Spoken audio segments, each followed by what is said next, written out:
and welcome to The Standpoint. Today, I do have a program for you.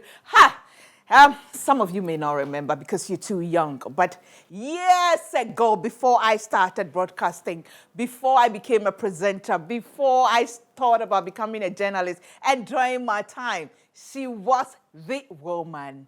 I mean, she was the one to look forward to see on GTV to present the news.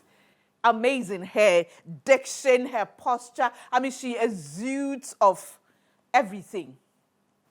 My guest today, she's been off the screen for some time now. She's been my mentor, my role model.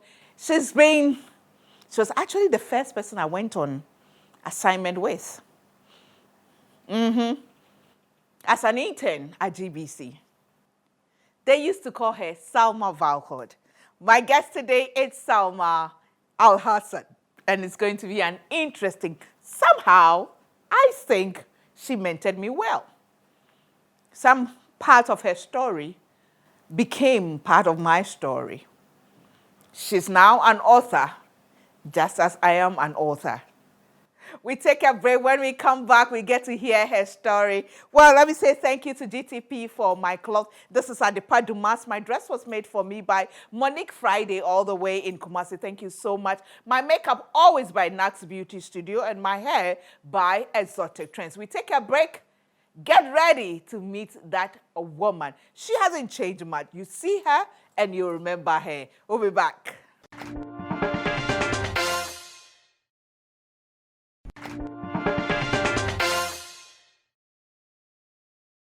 Welcome back to The Standpoint. I mean, I can't believe I'm sitting here with, with her. Yeah, amazing, amazing. That's why I tell you that it pays to be nice. The world is such a small place. You never know when you need or when you meet the person again. But, well, let me say thank you to our sponsor. That's Live Strong with Iron.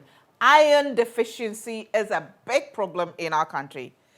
Big problem. Lots of us are lacking iron in our system, and it's affecting our immune system. You see people very tired every time, wake up in the, headaches here and there. Some children are very slow in class, and they are considered to be lazy or daft or dumb or unintelligent. Sometimes it's due to iron deficiency. So please, especially in this period, everybody's talking about boosting our immune system. Let's go back to the foods that gives us iron. The contomere, all the ademe, the green leaves, the cassava leaves. Please, please, please, it's important we go back to it. The agushi, the fish, and red meat, they all have iron. And when you're going to buy oil or spices, you just have to look for the one that is rating fortified with iron. It is so important because the extreme form of iron deficiency is anemia, and anemia can be deadly. So thank you so much. Thank you to our supporters, Awake Purified Mineral Water and Royal Drinks by Casa Preco Company Limited, Go-Got Yogurt, Juice Time, House of Foods, Kodam's Gifts and Stationery. Thank you so much to them. Thank you to Yup Cleaning Services, and then Dream Over. I'm so much in a hurry to introduce to you my guest today. Now look at her. Do you remember her? How many of you remember her? She used to be called Selma Valcott. My guest today is the one and only Selma Al-Hassan. Sister Selma. Hi, Gifty. First of all, let me say, if I had confidence as a reporter, I owe it to you. Thank you so much. Because you don't remember, but you were the first senior I was attached to go on assignment. When I came on internship, and you built my confidence so much. Thank you so much.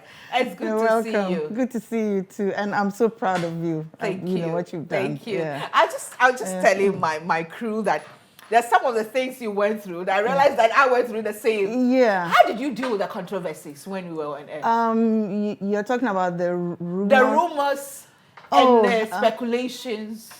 Gifty. Thank you for the opportunity to deny it again. But, I heard a Jewish prayer one day, and it just stayed with me.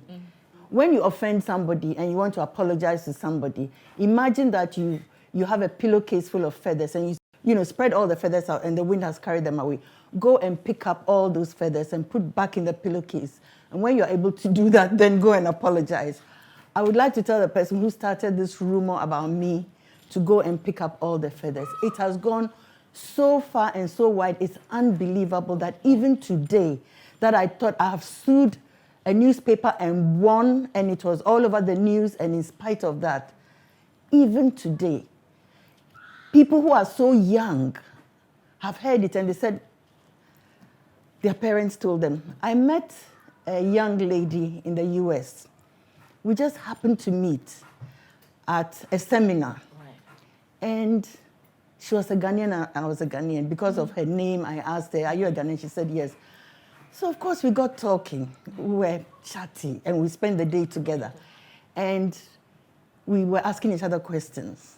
Oh, what were you doing in Ghana before you came to the US? And I said, I was a journalist. I was with GBC.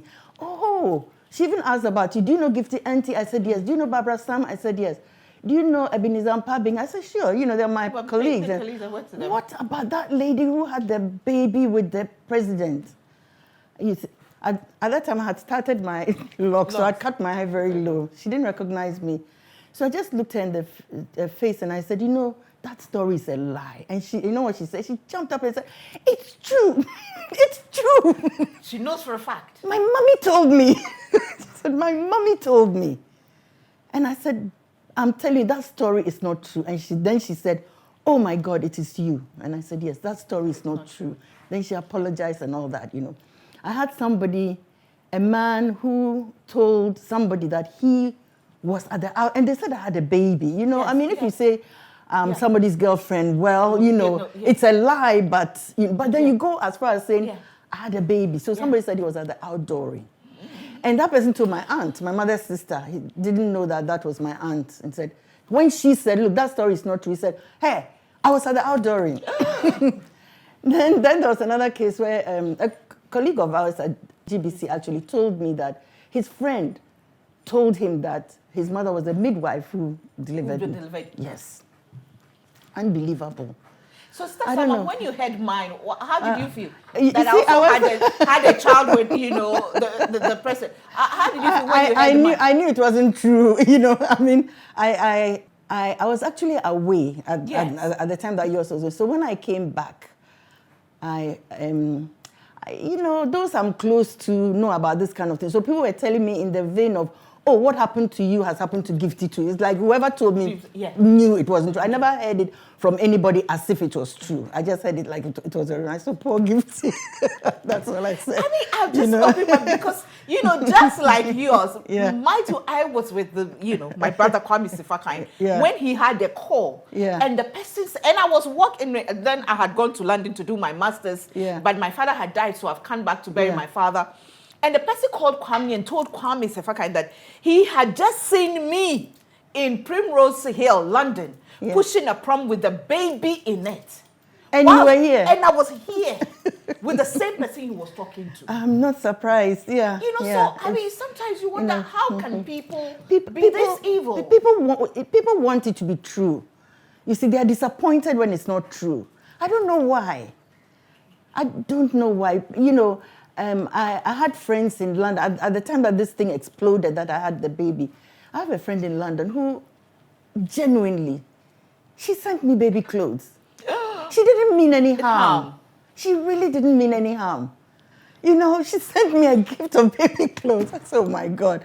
I remember at GBC one day, you remember the on Sunday evenings, they used to have the choral services from churches. They would come in, so they would come in groups. I was doing the news that day. And I was sharing the makeup room with them. They came in their group and all that. And I was just about to go on air for 7 o'clock. So they did my makeup. And just as I was leaving, the leader of the group said, oh, take baby your turn. So I exploded. Of course, you had enough. Yes, I had enough. And she said that in front of the whole choral group. So I had a chance of exploding before the whole choral group, I've had people, and then everybody admires you the way you comport yourself. It's you on TV was such an, and then out of the blue, somebody just had to come somebody just with said, something like that. Yeah. Did it affect you? Yes, I'm sure it did. I had a friend who lived in London, and he had been in London for many, many, many years. And then he came to Ghana and decided to come and visit me. I was living in Kanda. So he came, and a friend brought him, a friend drove him. So when they came to my house, through conversation, I got to know that the friend who brought him had heard the story and had decided that they should park their car far away from my house in case they have, problems. Maybe my security would beat them up, or somebody would go. Presidential girlfriend with a presidential baby.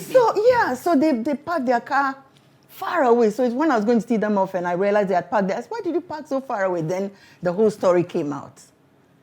You see, I mean, these are some of the things. I couldn't believe it. That me living my simple life and everything, and somebody's worried to the point of parking their car far from my house so that they wouldn't run into any problem. You know, when mine started, I mean, I wasn't in touch with you when at a point, I think we got to when you were in US, we got to time, then I lost touch with you again. Then I just wondered, how did Sister Selma to go through, you just find out. A day at a time. It was horrible. It was horrible. And it wasn't, and those times your mom was alive. Yes. My mom went through and my mom was on the Council of State. She was on the PNDC, and she from the top hierarchy, they knew it wasn't true. Yeah. So they didn't give it any credence, or they didn't dignify it with any responses. But she was a source of support, encouraging you. Yeah. It was awful. I mean, people assume so much about you. I remember at my mom's funeral, she had a state funeral, so the president was there. When he saw me, he didn't even remember my name. He said, "You." That's what you're talking about, President Rollins. Yes. Right. And I said, and I was thinking in my head, look, the man doesn't even know my name. He was trying to recollect. He had seen me on TV. He was trying to recollect, It was incredible, Even amazing. Today, young people who were toddlers at that time are now in their maybe early 30s and all that, and they're, being told such a story. Yeah. They're being told. I employed someone to drive me some time ago, and he told me after he had driven me for some months, he told me that he was shaking when he was coming to, because he had heard it recently. I said, what? It's incredible. It follows you all your life. This story had to be told for people to realize what we do, the harm we cause when we engage. And, the person saying that she was at your outdooring. And somebody said she was a midwife. I mean, how? My aunt was a midwife that he was saying it with gusto. My aunt was a midwife that delivered her. Lord have mercy. And I've had only one child in my life, and he passed away. And he passed away at 26. And even after he was dead, when he died, and I met some people in the US, and I told them I was lamenting, crying, and they said, oh, but thank God you have the other one. I nearly killed that woman. Yeah. I guess you get to a point where you accept that. This is what people will always, so you just move on with your life and you ignore it. But sometimes it gets to you. And and especially when it's not true. Some presidents do things, but it's not true. It's not true. I was discussing this with a guy a couple of weeks ago, and he said, oh, don't worry, the same thing happened to Clinton and Monica Lewinsky. I said, look, hold it. That was a true story. Yes. That was true. You see, and Clinton came to apologize to the nation and things. Don't put me in those leagues at all. I'm telling you. Oh my God! I was hoping that I heard a bit about about you, and I used to feel for you. I used to feel for you, and I remember one day somebody said, "How do you know it's not true?" And I said, "Because mine is not true. So it is the by the law of averages, hers too is not true. I mean, it's not true until I see that she tells me this is it. I assume it's not true." People, I mean, and I don't know whether, I mean, I believe in a woman of faith, and I believe in God that He arranges everything, Yeah. you know, in his own way. Yeah. I just found that you share your birthday with my daughter. 11th Can you August. believe it? Look at the history we have. You're also 11th August. August, yeah. Just like my daughter. So Sister Selma, now you are my daughter. Yeah, okay. Wow, that could be. Or my daughter is my sister. Yeah. 11th August. Amazing. So 3 years ago, I was celebrating my birthday. You were having a baby. Yes. Yeah. I was thinking about that. Yeah. Oh, it's amazing. Yeah, Thank you so much for opening. Let's us have this conversation. We'll take a break. When we come back, we'll get into the proper. We needed to get this out there. Yeah. And not just to deny it, but for people to know that these things that we do is still going on. And it's too harmful. It's just too harmful. Not everybody can be as strong as we are to put up, because some people, it can push them to the edge. It can really push them to the edge, and we need to put a stop to it. Well, we take a break. When we come back, we find out, where has she been? That woman who was on our TV screens every day. And where has she been? Where is she now? And guess what? She is an author. Me too, I've become an author. Hi! Listen, God, pray that God always puts you in the right connection and give you the proper role models and mentors, because they can have an impact on your life. They can have an impact on your life, positively and negatively. So when you pray for the right one. But she has more books than I do. But I'll be back.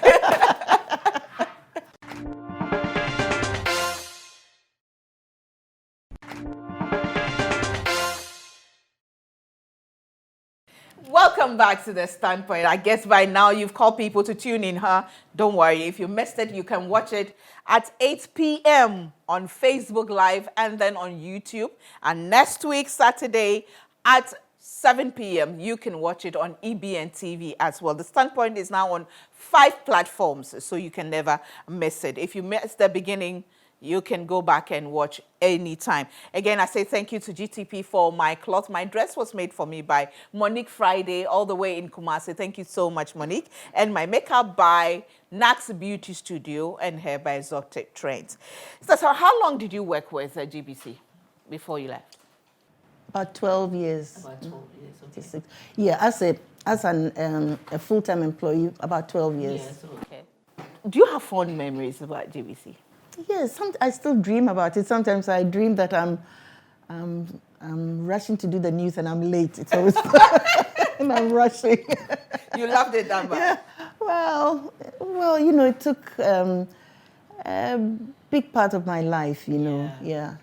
Before then, of course, I was with NAFTI as an assistant tutor and as a newspaper reporter also for many years. Oh, okay.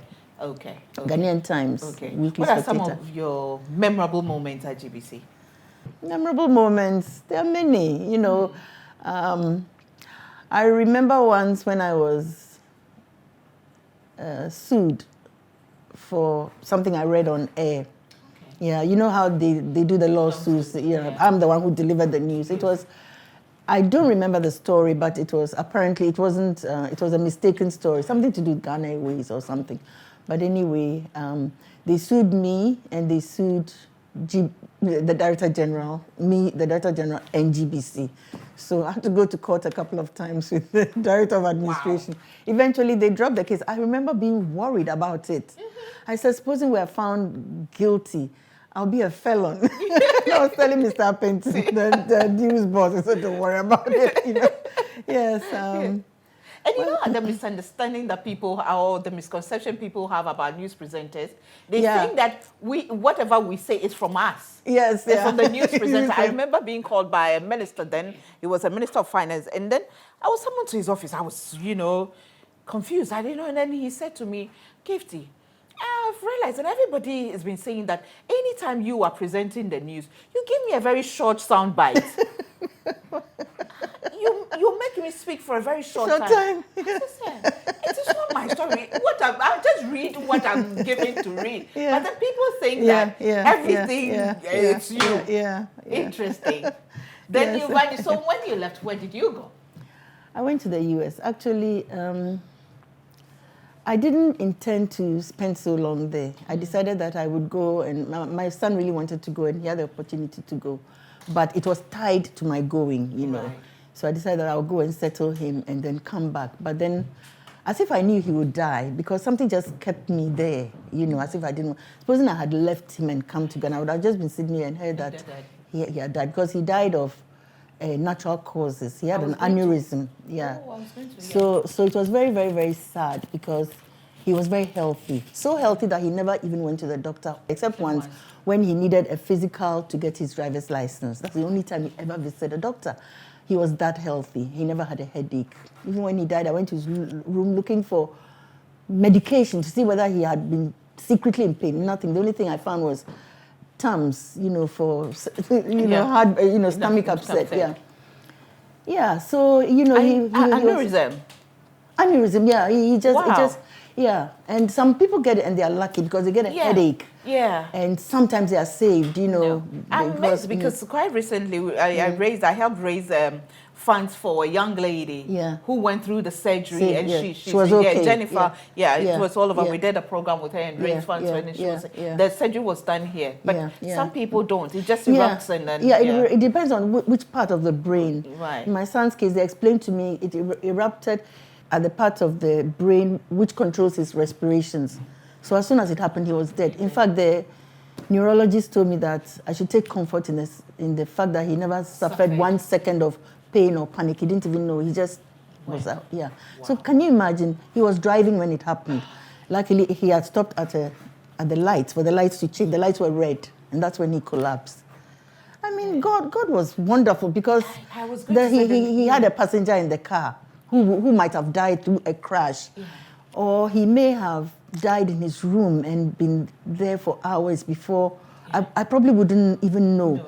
I would think he's sleeping, and I would go and do my job. I was doing a night job and come in the morning and sleep all day. Maybe I wouldn't have known for 24, 36 hours, you know. But it happened when he was driving. You were close, right? Yeah, we were friends. Yeah. We were friends. He was my son, but he was my friend. He was my confidant. I still remember things he used to say. And we were close. And when he died, I thought, of course, I thought I was going to die too. And your pain was hey, can you imagine? Yeah. So I remember the current chief imam. He may not remember, but he came to visit me. He was friendly with my son's father, you know.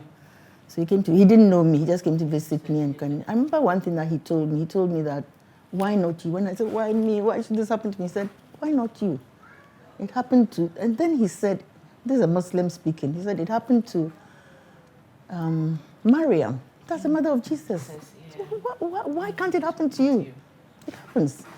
It happens. And he told me that it even happened to Eve. Cain killed Abel. So Eve buried her child. So that one is worse. Your own child killing the other child. Yeah. So Cain's death was the first death in creation. It wasn't the death of a parent. It wasn't the death of a grandparent. It was the death of a child. So we shouldn't say it's unnatural. It's uncommon, yes, but it's natural. Wow. So I remember I felt anger, and then I felt some peace after he told me that, yes, indeed, why not me? Hey, Mette, now let's go to the citing, let's go to the citing part, Okay. How was growing up for you? Where did you school? And let's get to know you a bit more, yes. My mom was a teacher, and I remember when my youngest brother was born, my mother was the headmistress of Bulgar Girls' School. Okay. Yeah, so we were living on the campus, Okay. I remember that. I remember my grandmother's house in Tamale growing up. And then in 1960, my father died in 1959. We were so young. He too died of a head injury. Okay. Yeah. And he was young. He was 42 years old. It was a terrible tragedy. And my mother had 4 of us, all under 6 years old. Wow. So we came to Accra in 1960 because my mother became was representing the northern region in Parliament. Okay. She was one of the first 10 women. That's the bit I want to come on. Okay. First 10 women who in Parliament. And she also became the first woman minister of state. She was the first gender minister. It was called the Ministry of Social Welfare.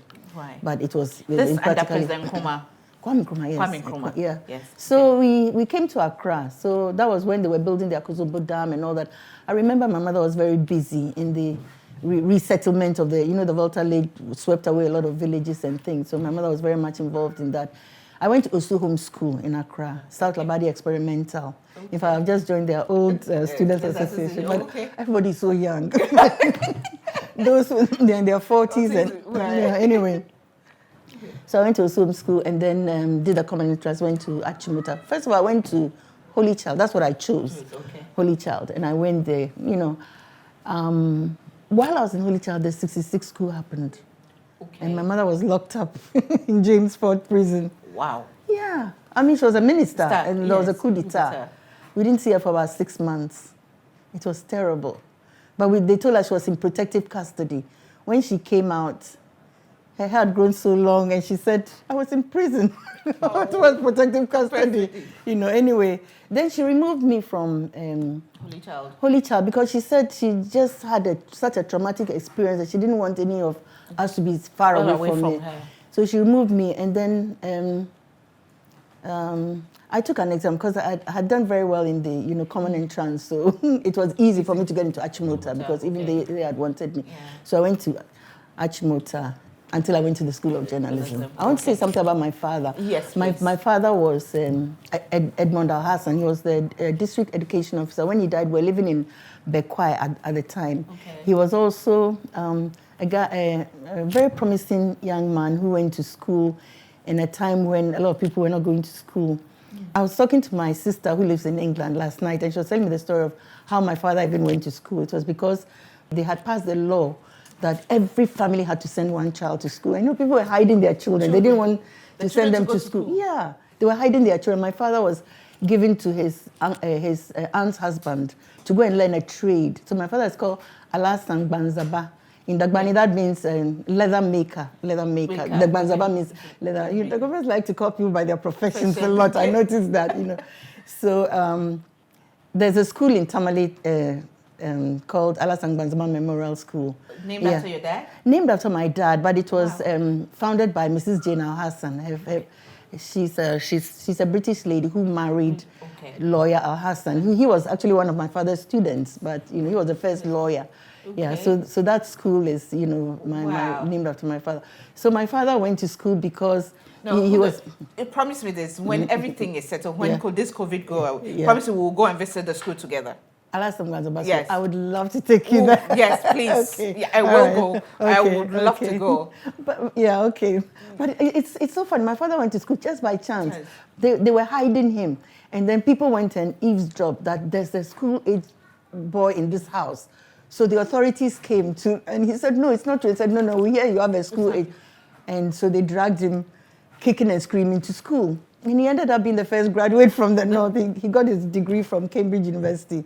Wow. He did so well, You do have a history. Amazing. Yeah. So your dad was the first graduate from the northern region. At that time, the northern region was not 5 regions, it was one. The northern region. Yeah. And your mom was the first female minister. Yeah. I mean...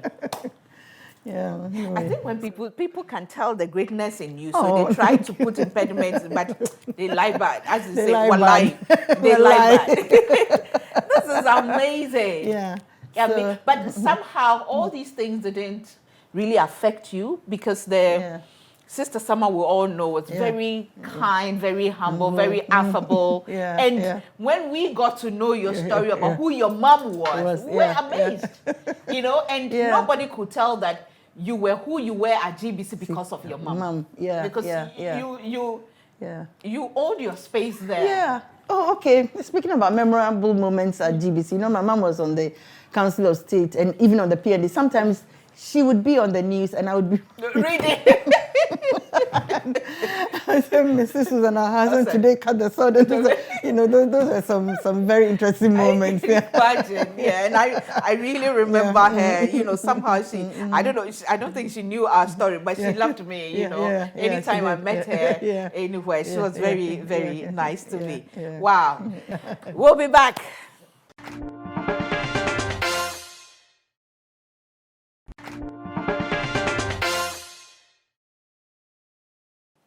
Welcome back to The Standpoint. Remember, The Standpoint is sponsored by Live Strong with Iron. Iron deficiency is a huge problem amongst us as Ghanaians, and we need to address it, and fast too, because you need iron to boost your immune system. Iron deficiency can cause you a lot of problems.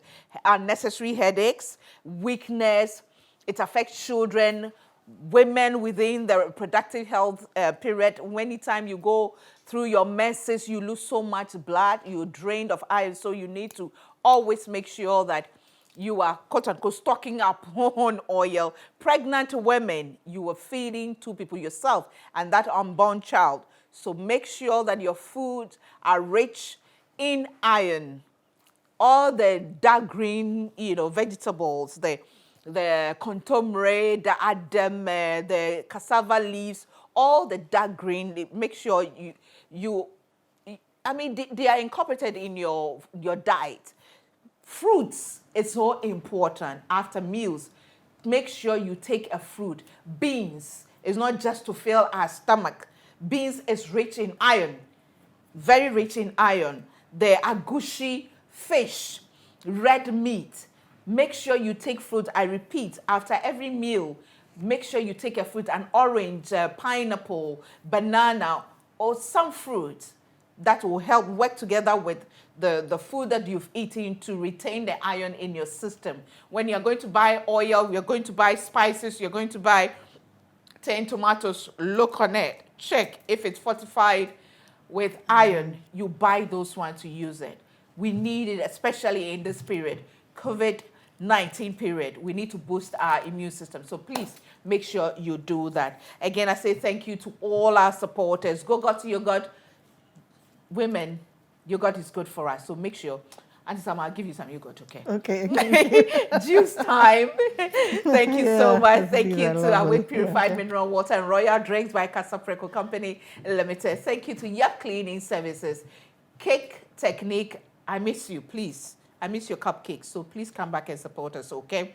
Thank you to House of Food, Auntie Vera. Thank you so much. Your granddaughter is grateful. Her birthday, you brought her some food. Thank you, the jollofs. You're so thoughtful, so thoughtful. Thank you so much, Auntie Vera. I can never thank you enough. When I was in mandatory quarantine too, for the 2 weeks, she was making sure that she was sending food to the house for my little girl, her granddaughter, so he's so grateful to her. Yup Cleaning Services, make sure our environment is clean. Our website, www.thestandpoint.com.gh, is powered by a Dream Oval. And follow us on our social media platform, on Facebook, on Instagram, our YouTube channel. Subscribe and make sure you get our videos all the time. Now, you've been back since 2014. Yes. What have you been doing since you came back? How was it like coming to? So now you've come to settle. I've come to settle. Yeah, I decided to relocate. I was alone. Living in the house alone, and I was at the time my son died, I had gone back to school and I was studying nursing, and it was abruptly cut short. It's a discipline that I really, really loved, So in 2007, I went back and I decided to finish it, Oh, so you went to finish, you went to do nursing? Yes, I did. And oh, wow. I worked for a few years. Okay. Yeah, I found myself a charge nurse of a nursing home. Okay. And with many patients, And I worked there for a few years, and I decided that it's time to go back home. Yeah. When I came back to Ghana in 2014, in 2016, my youngest brother died. I would have been away and heard of his death. And then my other brother also died a year later, within the same, it was 2016 and 2017, but a year, December and December. Yeah. And now you've actually written. Let's talk about these ones first. Yeah, okay. This one, it's called The People of Idni. It's a narrative poem. And if you read it, it's just a long narrative poem for kids about how a village was plagued by mosquitoes, and the mosquitoes were biting them and all that, and they didn't know what to do. The people of Idni, they didn't know what to do. They went to their king. He didn't know what to do. They got the soothsayer, and he said, pay me money and I will give you this. And then one lady came from another village and said, no, all you need to do is clean your surroundings. Don't let any standing water be around. And so when they followed her advice, they realized that the mosquito was defeated, So, I thought it was a nice way, a little rhyme for kids. Oh, okay. Yeah. Okay. Yeah. Oh, Yeah, the people of Italy. That's it. Is it on the market? Yes. It's on Amazon. It's Amazon. Okay.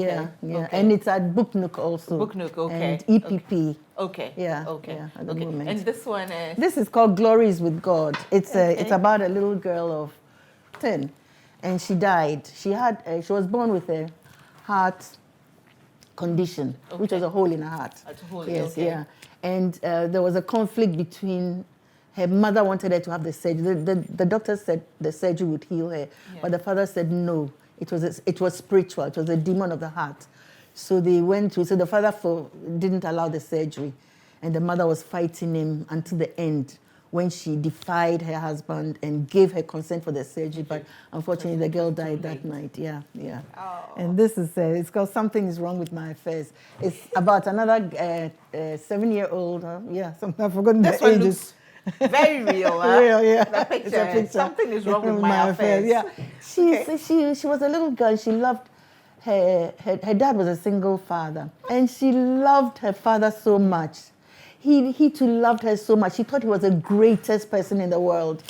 And she was living with her grandmother. She went to the market with her grandmother one day, and she saw a poster. It was a police station, and the poster said wanted, and it was a picture of her father. He was an armed robber. She didn't know.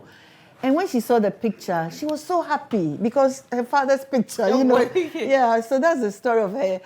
She always knew there was something wrong with her life because her father was always away and he would come back with gifts and they were always hiding and she couldn't tell anybody who her father was. And at the end, she got to know that her father was an armed robber. Yeah. But you get that we got in touch quite recently because of these books. I spent a year on them. And when I say I spent a year on them, I mean writing from morning to evening, Wow. Yes, and I've got 2 books out. One is called Speaking of Africa. Did you know that? And then it tells you about Africa. So I do that with every African country. Every Africa. So when you read this book... So is it arranged in alphabetical order? The African countries are arranged in alphabetical order. Yeah. Okay. So, and this one is This is about Ghana. Ghana. Okay. Yes. Specifically for Ghana. For Ghana, yeah. Okay. Apart from the political history, I go by the regions also, even though I don't title it by region, but each chapter deals with a region. There are 16 regions now. So I just write the important parts of every region. For example, a child growing up in Accra, how on earth would he know that the Gambaga Scarp, which is in the northeast region, has got what they call pictorax on the walls, which is writings that were done thousands of years ago, like how the Egyptians carved things on the walls, rock art. And the people call it God's writing because they just found it there. But obviously it's people, images of animals and things like that. And how can a child who is growing up in Gambaga know about James Fort in Accra? So every region I talk about the important things. And then also there's a part of the book dedicated to personalities. For example, this book of Ghana, it talks about everybody who has ever been First Lady of Ghana, Second Lady of Ghana, everybody who has been Vice President. Nkrumah never had a vice president. And the Second Republic was a parliamentary system where there was a president and a prime minister. There was no vice president. So the first vice president was Liman's vice president, de Graaf Johnson. I'm sure many people don't even know him. I didn't know. I'm just learning, to be honest. Yeah. Wow. He was the first vice president. And after that, many, many, many years of military rule, then the Fourth Republic. And since then, we've been having vice presidents. Each of the previous 3 republics had only one president. But the Fourth Republic has several, And we hope it will endure. Amen to eternity. That. Amen to that. And the good news is that the GES has approved. Yes. In fact, recommended for JSS and SSS. Yeah. Okay. Instead of going through voluminous texts to get a few points, I've just gathered all the points, which I think are important. Yes, you know. yes, and bulleted them and everything. Yes, yeah. That's So and bullet they were points. also bullet point. And this it's also on the it's being sold on the open market. The Yes, EP. it is. In fact, Okay. it's just come out, but I have this EPP bookstore, Okay.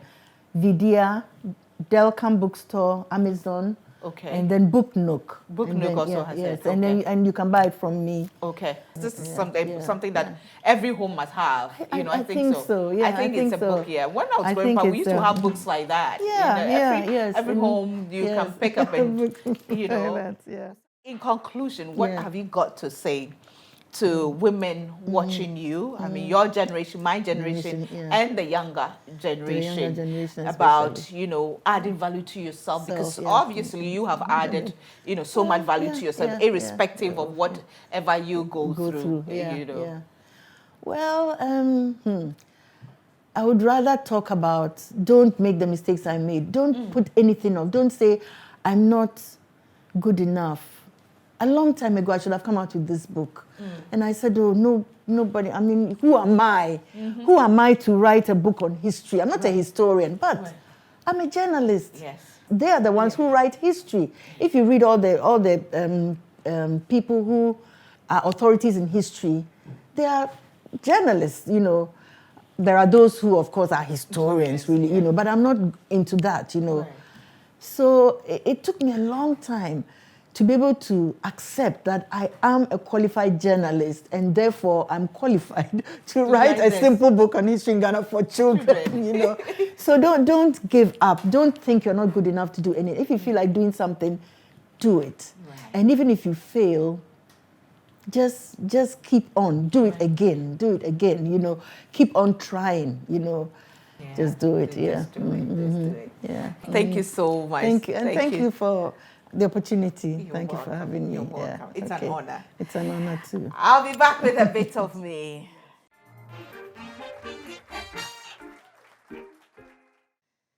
Oh, Lord, life. Life is such a vicious cycle. It goes round like that, Some of the people you meet today, trust me, it is possible for you to meet them again. So be careful how you treat people you come across. Be careful how you relate to them.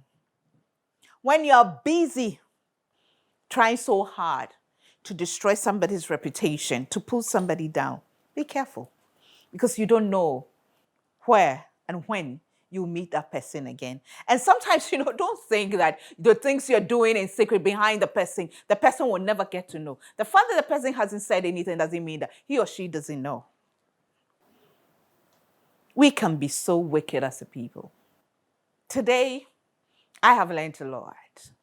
And I am blown away at the similarities I have with a woman I call Sister Selma. The Selma Val called the Selma Al-Hassan that I knew. Today, I am sitting at the end interviewing her. The woman I revered. The woman I looked up to. I remember the first time I was going on assignment, I was shaking, but she made me feel comfortable. She made me feel comfortable. And today, interviewing her, I had to make her feel comfortable talking on my set. She says she's so proud of me, and I'm so proud of her. Because for me, she's an example of never too late to live your dreams. Of all the things that we go through in life, the struggles, the challenges, the obstacles, never take your mind off the bigger picture. Because life is a race. Yes, it is a race. No doubt, it's a race. Every day is moving. Time is moving fast, but run it at your own pace. Your time will come. You too, your time will come. And when it comes, it'll be glorious. So don't worry. Choose your role models carefully. Choose your mentors carefully. And yes, role models are important.